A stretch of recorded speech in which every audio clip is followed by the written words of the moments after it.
ચેતર વસાવાની જે રીતે ધરપકડ કરવામાં આવી છે, તદ્દન ગેરકાયદેસરની રીતે ધરપકડ કરવામાં આવી છે. જ્યારે એમની ધરપકડ કરવામાં આવી ત્યારે કોઈ અરજી કે એફઆઈઆર લોન્ચ કરવામાં ન આવી હતી અને એમણે જ્યારે ફરિયાદ સામે પક્ષે કરવામાં આવી ત્યારબાદ એમની ધરપકડ કરવામાં આવી. આ રીતની ધરપકડ એ ભાજપ એ પોતાની આદિવાસી વિરોધી માનસિકતા છતી કરે છે.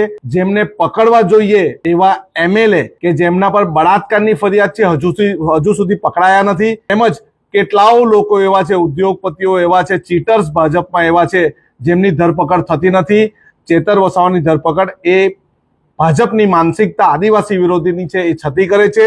અમે એનો ઘોર વિરોધ કરીએ છીએ અને મારા સાથી ધારાસભ્યોને અમે સમર્થન કરીએ છીએ. આવનારા દિવસમાં જો એને છોડવામાં ન આવે તો અમે જન આક્રોશ રેલી અને ન્યાય યાત્રા જેવી રેલી કરતા અચકાઈશું નહીં. ભાજપના આદિવાસી નેતા કેમ નથી બોલતા?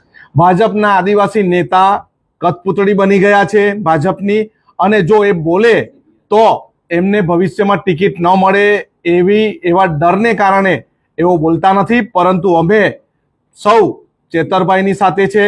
જે પણ ભાજપ જે આદિવાસી વિરોધી કામો કરી રહ્યા છે અને જે પણ એક્ટિવિસ્ટો અવાજ ઉઠાવી રહ્યા છે, અમે એમની સાથે છે અને જ્યાં સુધી અન્યાયના વિરોધમાં ન્યાય મેળવવા માટે જે પણ લડશે અમે એની સાથે રહીશું.